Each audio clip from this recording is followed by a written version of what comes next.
Hey, dude, this dog like stinks, man. Okay, groomer, do something about it, man. 5, 4, 3, 2, 1, 0. All engine running. Liftoff. We have a liftoff. Hey, all you pet stylists. You found the GroomPod. Welcome to our virtual salon.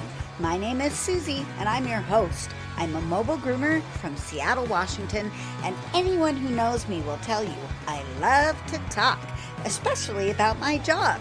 One of my favorite people to talk to is my friend and mentor and co-star of the show, Miss Barbara Bird. Hey, Susie. So happy to be here again today. And let's talk some shit.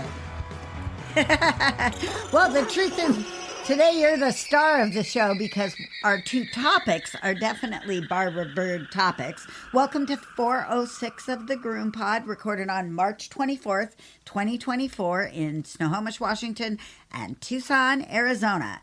This podcast is brought to you by our kind sponsors, Best Shot, Show Season, Precision Sharp, Groommore, and Stasco.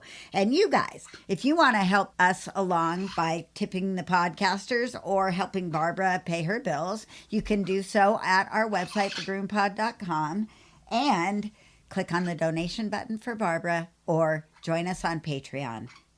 All right, this week we're going to talk about hidden toxic chemicals in shampoo, and guess what? We're getting a bird's eye view of Plum Silky shampoo after so many years. This is so awesome. And what's new this week is brought to you by Groommore Software. If you haven't found Groommore, you're missing out. Groommore is an all-in-one software solution for your grooming business. Whether you are a solo mobile groomer or manage several shops, Groommore has everything you need. 24-hour online booking and forms, routing, credit card processing, reminders, Google Calendar and QuickBooks integration, and so much more. And the best customer service anywhere. Shop mobile or house call, Groommore has you covered. And they're giving us a free month. Just enter GroomPod22 in the coupon code. Do I look tired? No, you look good. That's impressive because my schedule is a nightmare. So you are tired. Well, you got those sunglasses on, so how am I supposed to tell? Oh, yeah, without them, you definitely look tired. Bags under the eyes. Ugh.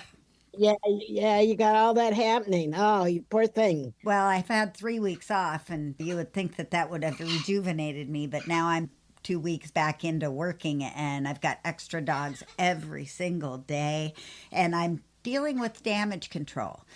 The damage this time is interesting because I'm really noticing the difference in individual dogs' coats. For instance, yesterday I did 2 Bichons. They are not from the same breeder, but they're in the same family and they're about the same age.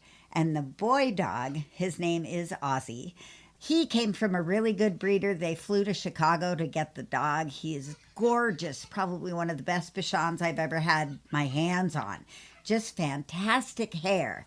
And then they bought a dog for the owner's mother. So the mom's dog has this horrible, horrible coat that I battle every 8 weeks by having to cut it down with the number 3 Romani rocker comb thing in my clipper back. 8 weeks is a long time for a Bichon. I know. They've been clients before they ever had white fluffy dogs. They had schnauzers, and the schnauzers were never in a traditional cut. They've always been in unusual cuts. But I like these people. They're good, solid people. I watched him inherit a bunch of money. It's been kind of fun to see him go through his wives. Well, one wife anyway. I was there for the first wife. He dumped the first wife. I was there for the second wife, and she's still around. So anyway, his mom is a piece of work, and she's never going to pick up a brush, even though she pretends she does. I love that. She tells me every time, well, I brushed her last night. I'm like, oh, great. You don't have to lie. That's what I told her. You don't have to lie. You're attempting. They brush over. So these guys were 3.5 months now. So we've got dreadlock heads. So I could kind of undo the ends, but damage done, right? And she had matting all down her legs. And so I thought, okay, this has got to be a 7-blade. And every few years I end up having to do a 7-blade on the dog. So I did cut her all off pretty naked. And then I looked at her tail and I wanted to save her tail. And I wasn't quite sure how to do it safely because I didn't have any gel. I had just Best Shot.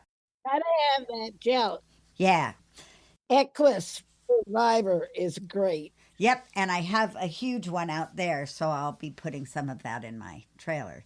Anyway, I couldn't figure out how to deglove the top of the tail. So what I did is I took my little scissors and I just sliced kind of underneath the tail to get just an opening so that I could get in there to start removing that undercoat. I was able to do it, and I took the end off too. I just shortened the tail by taking the ends off so that I was able to release some of the dead stuff that was stuck in there. And then I picked away, with my fingers and pulled apart and tapped and tugged and coated with spray-on Best Shot, the Max, in a diluted spray bottle. And I was able to get through the tail.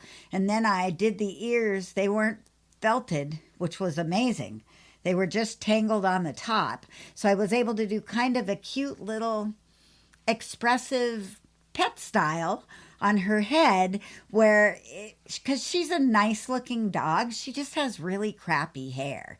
So I took it kind of short on the head by trimming it down and blowing it out and kind of trying to brush it out with my pin brush, and I was able to get a decent look on her. On him, I looked at his coat and I thought, I wonder if I just cut the outside edge off, if I can blow this whole mess out. And sure enough, I was able to, after 4 months, blow that coat open. And that's a good coat. That's what we strive for. That's what we want to be breeding for. Oh my goodness. It made the whole thing so much better. And I did coat it with silicone and use my coated pin brush in the tail and the ears because that was the only thing that I had issue. But it wasn't anything like the other dog. And he's not brushing either. He never brushes his dog any more than his mother brushes his dog. And you know what? That's a good example of why we can't overgeneralize about coat types and breeds, because there's more individual difference than we're accounting for. And it's interesting to have a dog with such good structure because her bone structure is really good. And yet she just got the shit show for a coat. I mean, it's awful. They brought me a strawberry milkshake. Oh, hey, that's a good thing. I haven't had a milkshake in so long. Now you're making me want a milkshake. Yes, me too. It did make for a long day. They were the Sunday afternoon dog, which kept me there in the dark every time I tried to do them starting at 2:30. So I moved around some of my schedule and I gave them a first appointment on Saturday. And if they never changed their appointment time, I could give them that forever. But they changed their appointment time because they travel. So at least for next time, I've got them on another Saturday, which is much better. In this case, I had a cancellation. Yes. Thank you. Right now, those last minute cancellations are going to save my sanity. All right. Well, anything interesting with you grooming wise? Probably not, huh? Probably not. But I'll tell you, my 2 Maltese are looking terrible. And I'm thinking of taking them to the do-it-yourself place and pay $20 and use their equipment. Not a bad idea. And then I would get an experience at the do-it-yourself place that I could talk about. So that's my plan for the coming week. I'm planning on getting my butt over there. Most of my time this week was spent on medical stuff. Lord, it is so hard to get old and just have, Hey, you've got a really good pair of topics for today. So I'm going to just forge ahead and play some ads, and then we're going to roll on to the first subject, which is all about the hidden toxins inside of our shampoo.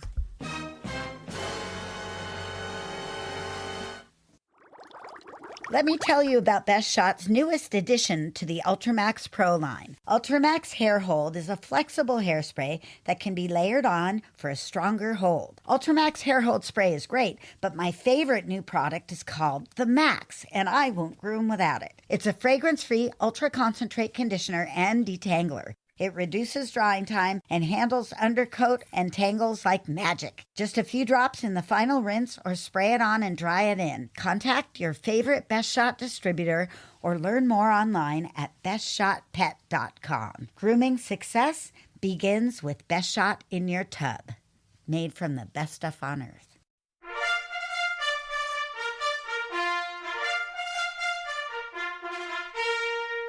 Ready, groomers? Here comes our first appointment. Remember, you only need a teeny tiny little bit of the Max to make your dreams come true in the bathtub and on the table. Right. And I have an explanation for that, but we'll save it for another day.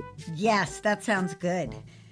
All right, Barbara, I'm just going to hand you the microphone as I so often do and tell us about the secret stuff in our shampoo.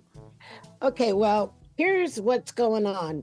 If you read the rationales underlying the various lists of unwelcome or, quote, bad, unquote, ingredients in shampoos and conditioners, you might be tempted to conclude that there are several highly toxic chemicals that can be lurking in human and animal grooming products that are not listed as ingredients.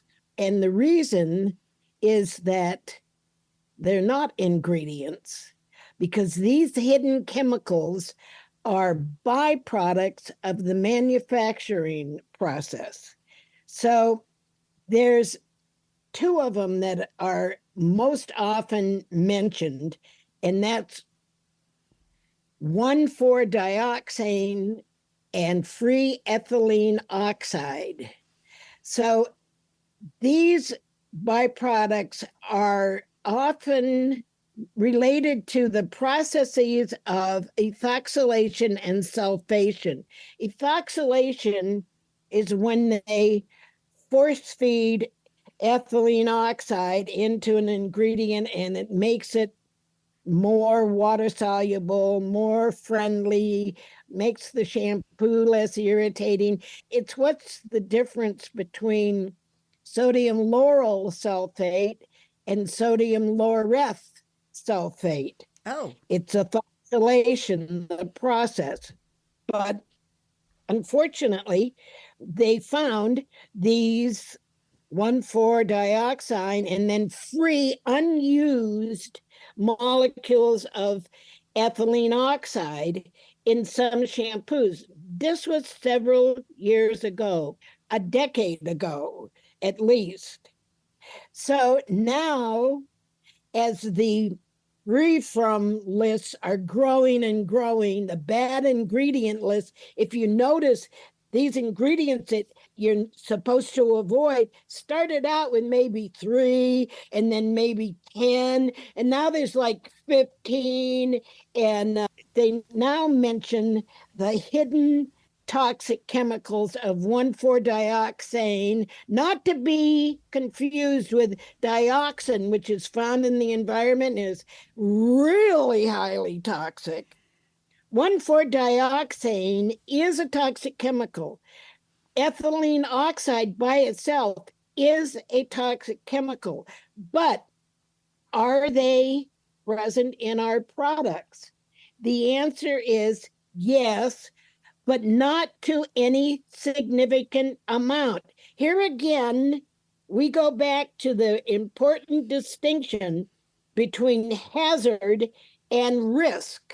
So these hazards exist, but they are such a low dosage and they're in rinse-off products that there's really no chance of harm happening. They're not in toxic levels. This is where the dose makes the poison really comes into play, because these are teeny tiny amounts that are present, right? They're molecular. 10, 15 years ago, they found enough of those substances to be of concern. But nowadays, I took a deep dive on this. It was so fascinating. I went into the Journal of Chemical Engineering Ooh. to learn that there are basically two things that they do.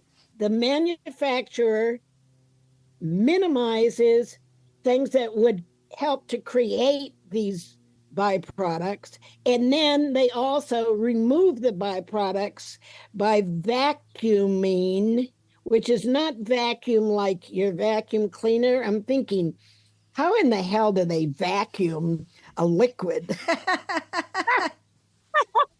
And not suck the whole thing up. Back, just sucking up the stuff and spitting it out the other end. Do they do that? No. Vacuum cleaning the liquid ingredients is done with air pressure and like steam distillation, or they might use nitrogen to help remove the gas, because these are gases.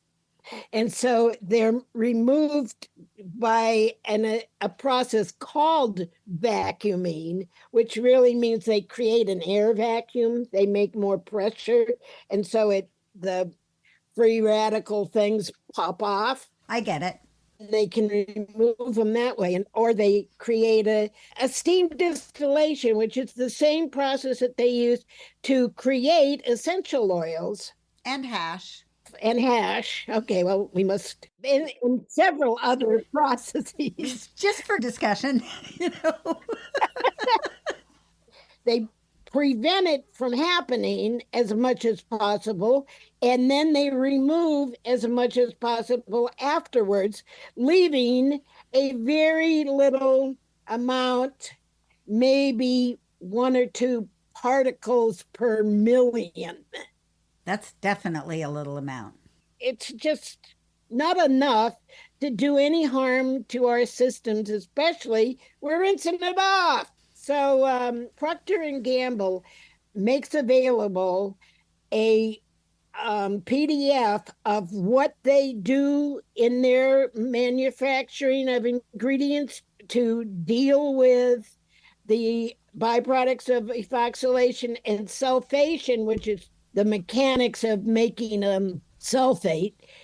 And it's like 9 pages. Wow. Small type of all the things that they do, including they screen their raw materials. They be careful who they buy raw materials from. They have standards that have to be met.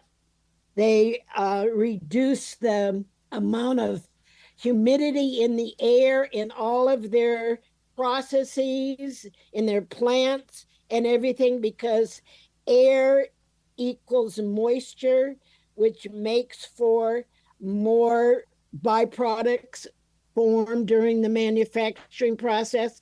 They have 16 measures before and after, not 16 before and 16 after, but before and after this manufacturing process. They have 16 safety measures that they utilize, and that's massive. If you would read the do not use list, you would think that chemical companies are just being careless and allowing these toxic chemicals to be in the finished product. But we've got to remember that science marches on, and engineering marches on, chemistry marches on, and they learn how to deal with this stuff. And they're no longer a significant risk in our shampoos. There's one other that I want to talk about. Go ahead, you have a question. I have 2 questions. Number 1, are these byproducts present in the ingredients that formulators use to make it, or does it happen when the formulator puts the stuff together? It happens when they put the stuff together. Okay. But it does have to do with the quality of the raw materials. And then my second question is, what is the exposure danger? Do you get cancer? Does it burn your skin? Does it create a rash? What happens if you're exposed to this stuff? And in these tiny, minuscule amounts? Nothing, right? Nothing. There's 1,4-dioxane is in our environment. We get it here and there and everywhere. Our bodies deal with it. Free ethylene oxide, it's a gas. We don't get any gases when we shampoo a dog. Yeah, it doesn't seem like it anyway. No. I mean, I don't care if it's an odorless, colorless gas, it's a gas. Shampoo does not release gas. It's so minuscule. If someone were having a reaction, like a skin reaction, when they're shampooing a dog, the likely cause is not the tiny bit of gas that's in the shampoo. I mean, it's probably something else. I'm going to tell you what it's likely to be. Right now, it's my next one. Okay, perfect. Ooh, I did a segue and I didn't even know it. We want to be sure that everybody knows that 1,4-dioxane and ethylene oxide are never ingredients. They're never added to, and they're not in the raw materials. They're a product of the chemical reaction. It's the chemophobes layering these concerns on us, right?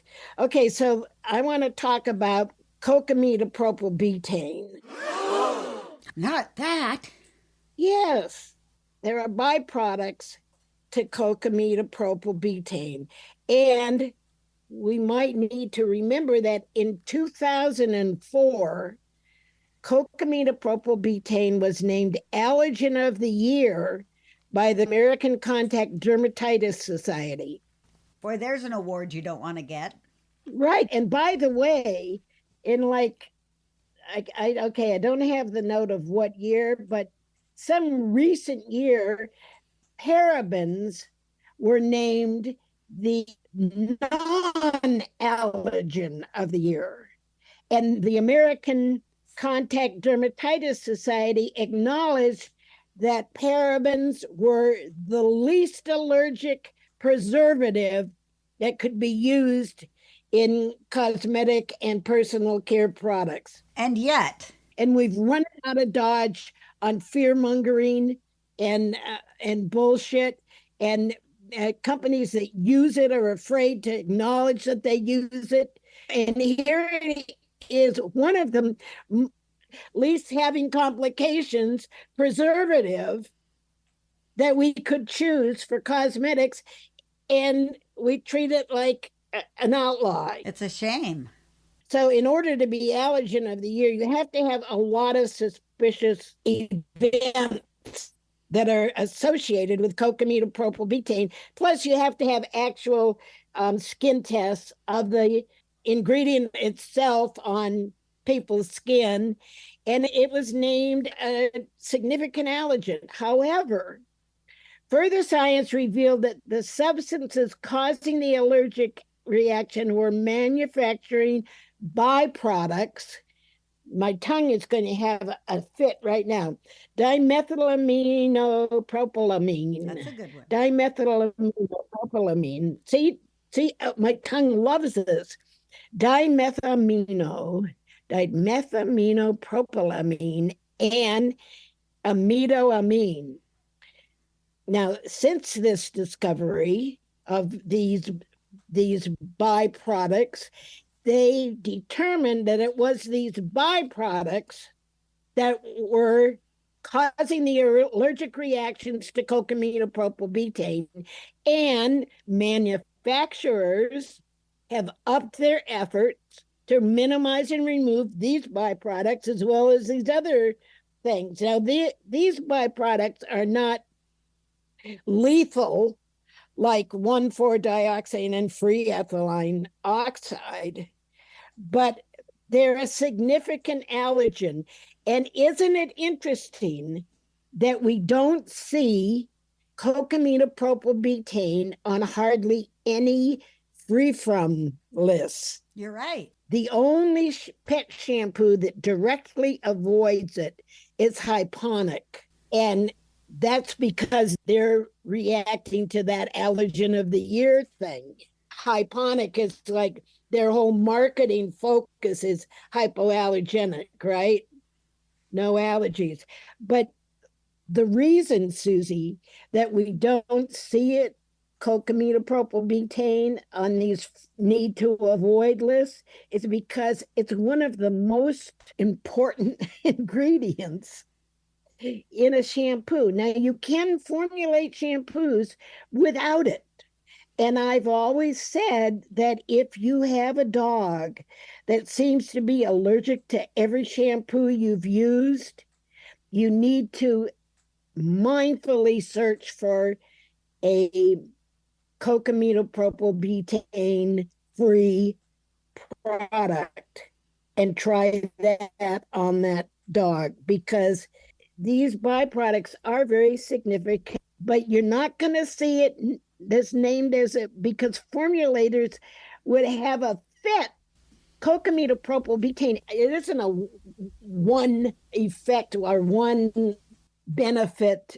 I mean, it does so many things. It conditions, it helps to clean, it helps to thicken, it makes foam and holds the foam tightly together, stabilizes the foam. It works in combination with an amide to make a product more gentle on the skin. It minimizes the effects of a harsh detergent, which you need for great cleaning, without affecting the cleaning. It's really difficult to substitute cocamidopropylbutane. It can be done, but it's unnecessary in most circumstances because most manufacturers are paying attention to the byproducts. So in the whole last 20 years, a lot of what's happened within the shampoo making department, the chemical engineering department, equipment, and all of that department is that they have reduced the amount of byproducts and they have improved the ability to remove byproducts from a finished product. So there you have it. And I apologize for running out of time at the show season tent show. Is having so much fun being me that I didn't get all of my material covered, and this was part of it. And it was hard to hear, so the best thing we could possibly do is offer this up as a seminar here in the future. So I think that's on the books. Just don't know quite when. Barbara's got to finish that book and get moved and a handful of other things before we forge ahead. Sell my house. Yeah, she's just done a huge With sigh. my mother's name on it and not my name. That's going to be fun. Anyway, let's take a break and then we're going to come back with the really exciting topic that's coming up next, which is what the heck's in Plum Silky? Sometimes my clients don't like a walking air freshener. When these crazy people request a scent-free option, I go right to Show Season. Show Season True Tearless Shampoo and Hypo Conditioner fit the bill. They are totally fragrance-free and yet hold up on their own as good products. True Tearless has been expertly formulated to be gentle to the eyes, skin, and hair while maintaining good cleaning power. Hypo Conditioner is a great option as well, and it's one of our favorite conditioners with or without fragrance. So let's get fragrance-free. Use True Tearless and Hypo Conditioner from Show Season today. Go to showseasongrooming.com. We want to welcome Randy and Cheryl Lowe from Precision Sharp and invite you to check out their website where you can see their newest precise cut shear called Lynx. It's a patented design featuring a thumb ring that slides the length of the handle for perfect ergonomic placement of your thumb. Slide it and lock it into position to get your best groom on. Check it out at precisionsharp.com.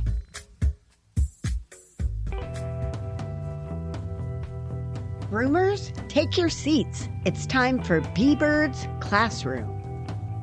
No, I was just going to add on to the Precision Sharp thing that one of the things that Randy is really good at is that he can customize a pair of shears for you.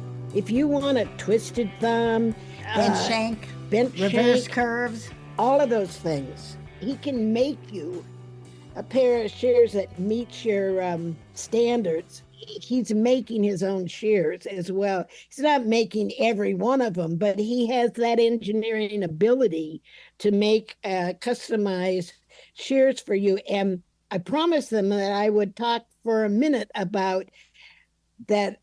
Precision Sharp and Randy offer a whole selection of bevel edge German style shears for groomers.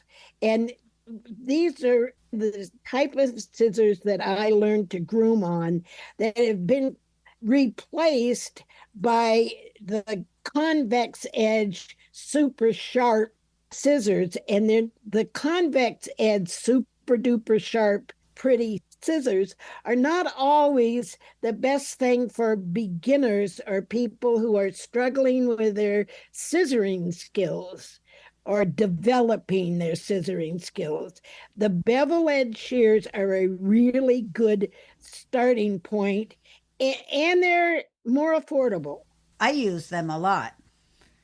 Yeah, I use them a lot too, and I kind of treasure them because they're harder to find anymore. They used to be the only thing that we were offered, and then we could find them under barber scissors, and now they're just hard to find because they've been supplanted by these super sharp rock stars scissors. Okay, all right, so let's get on to this Plum Silky stuff. I was very excited to learn that our friend Michelle Knowles had somehow persuaded the company to reveal the ingredients of this one product. And the reason that she emphasized trying to get, well, sometimes it's easier to pry ingredient lists for one product from company than it is to get all of them. And Plum Silky has been a hugely popular product for many years from Nature's Specialties. And some of us who have made a commitment to not using products that we don't have complete ingredient information for have had to stop using Plum Silky. And there's a couple of things that this product is really known for. One is the fragrance. Yay! But that's just the fragrance. It's just the fragrance chemical, and they're not telling us what that is. But it is what it is, right? Right. It's a fragrance oil, and they use some polysorbate 20, which is an emulsifier that mixes fragrance oils into a water-based product. Now, this ingredient list, it's huge. It's 30 ingredients, Susie. That's big. Did you count them?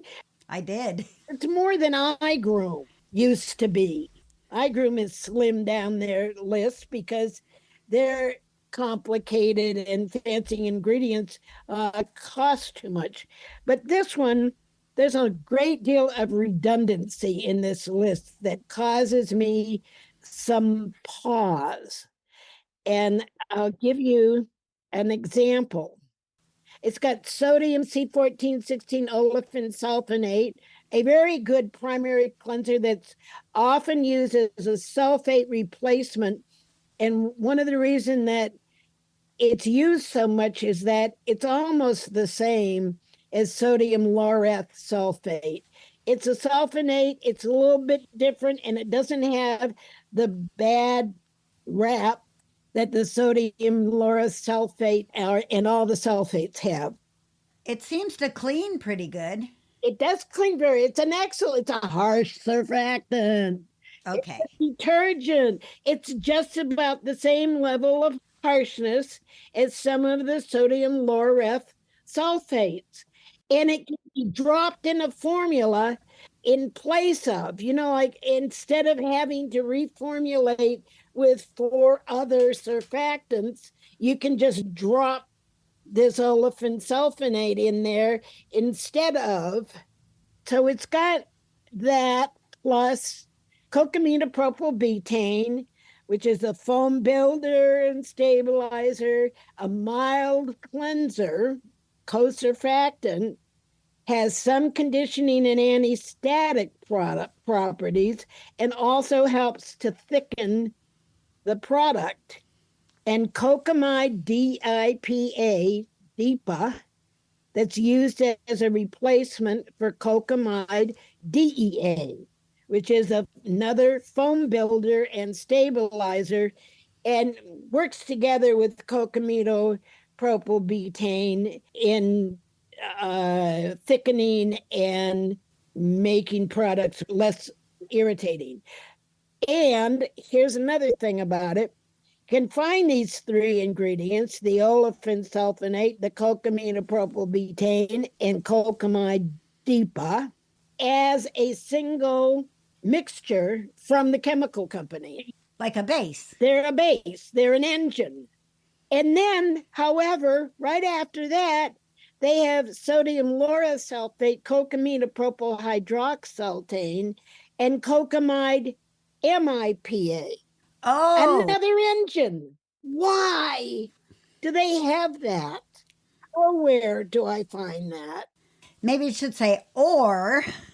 Yeah, well, that's what I think it is. And I know that other companies have done this, especially when they're in the process of changing formula during COVID, when they would have to shop around and have to substitute ingredients. They started doing either or listings without necessarily saying either or, but they would have it so that it would be on their list. And this almost looks like that happened. It almost looks like they changed from sodium lauryl sulfate, cocamidopropyl hydroxyltane, which, by the way, has the same manufacturing byproduct thing going on as the cocamidopropylbutane. It's in the cocamidopropyl part, and cocamide MIPA is a very good companion to those other two ingredients, another part of an engine, and it has greater conditioning benefits than cocamide MEA or cocamide DIPA. But why would you have both cocamide MIPA and cocamide DIPA? They do the same thing. The only thing that's different is that the MIPA has more conditioning effect. There's a lot of conditioning ingredients here without being strictly conditioners. Okay. They have a lot of emollients. It has hydrolyzed silk protein. That could be the silk in Plum Silky. Oh, yeah, duh. It's what you recognize as the silk. But check me out. I learned that two other ingredients that are further down on the list and that I didn't recognize at all are triheptanoin and C1316 isoalkane. Those two ingredients are blended by one company, Inolex, into an ingredient that they call, their trade name is Lex Feel Wow. And Lex Feel Wow is naturally derived triglyceride from castor oil. It provides silky sensation with outstanding spreadability and excellent skin compatibility. Isn't that interesting? Provides silky sensation. Lex Feel Wow. You can look it up on Google, and the two of them together, they're used as a replacement for cyclomethicone. Cyclomethicone is a volatile silicone that's used as a conditioner as a detangler, helping wet and dry comb ability.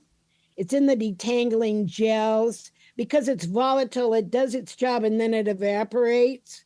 So it Oh, doesn't add weight to the hair strands or anything. So those two ingredients, they are what I would call the secret sauce of Plum Silky. They are what delivers the silkiness, the feel that you like. also, it's unusual, so it's not what we're finding in other shampoos because there was something special about that shampoo. Well, it's definitely novel. I've never seen those two ingredients in pet shampoos, or I would have looked them up before now. I just going to give myself 5 stars from going into the chemical companies and finding a company that blended those two. They have another couple of things that are blended. Oh, here's another redundancy is they have methylchloroisothiazolone and methylisothiazolone known preservative blend, and they also have phenoxyethanol and ethylhexylglycerin, which is another preservative system. Why do they have two preservative systems? Yeah, it sounds like an either or again. It sounds like it could be an evil either or An evil or. it could be an evil or. Ah, Freudian slip. Yep, yep. It could be that the phenoxyethanol and ethylhexyl glycerin are preserving some single ingredient Oh, or something that within it's just not normally disclosed. It could be that, but nonetheless, it's confusing and it's redundant. And what are we going to think? it also has panthenol. It has panthenol. It's got a lot of sorbitan oleate, decylglucoside, cross polymer. What is that?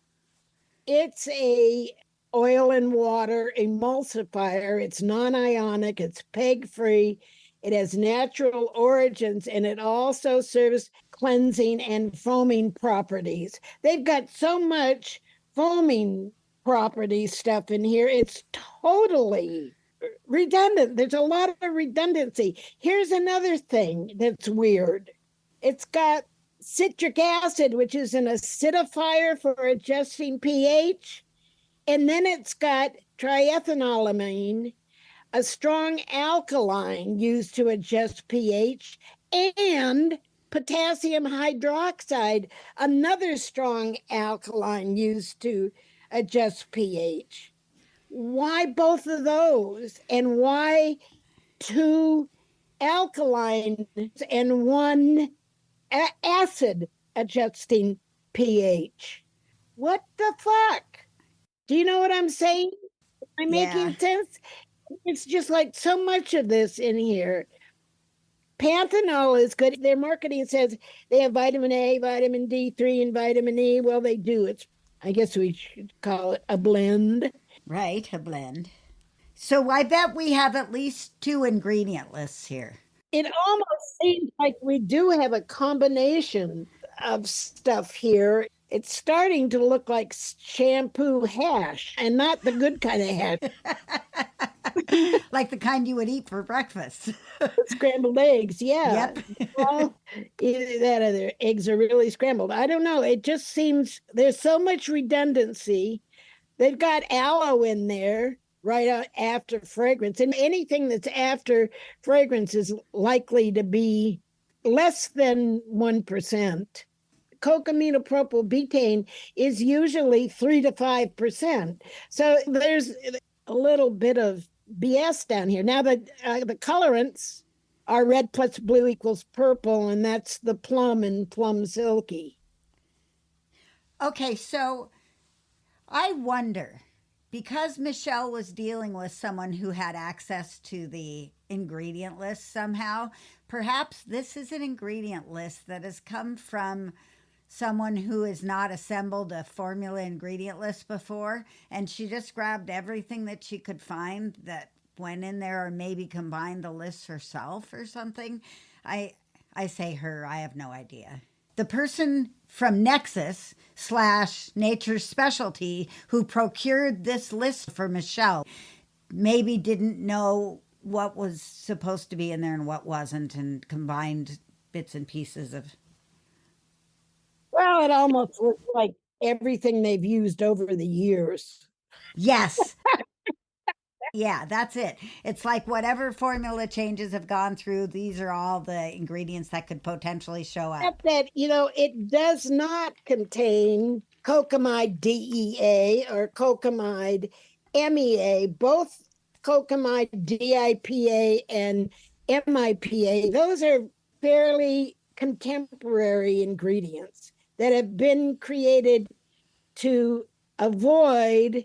Cocamide DEA is listed as a carcinogen on the California Proposition 65 toxic chemical cause cancer list. And that's another story, and I've told it, but I need to polish it up so people can understand that happened because of some mouse studies, was toxic to some breed of rats and not to another, or something like that. Dealing with people that just want to dig out the hazards, all kinds of stuff happens. Anyway, go ahead. You have a question. I have another question. I swear I'm not going to take us on a tangent. One of the things that I love about that shampoo is it seems to hold fragrance like no other. Is there a fragrance fixative in this list? No, I would say that that's in the fragrance, which they don't have to give you any actual ingredients in their fragrance. Okay. And so we don't know if there's any allergens in that fragrance. We don't know what the fixative is. It's bound to be a fixative. It lasts for 2 weeks. It does. And I want to say something else.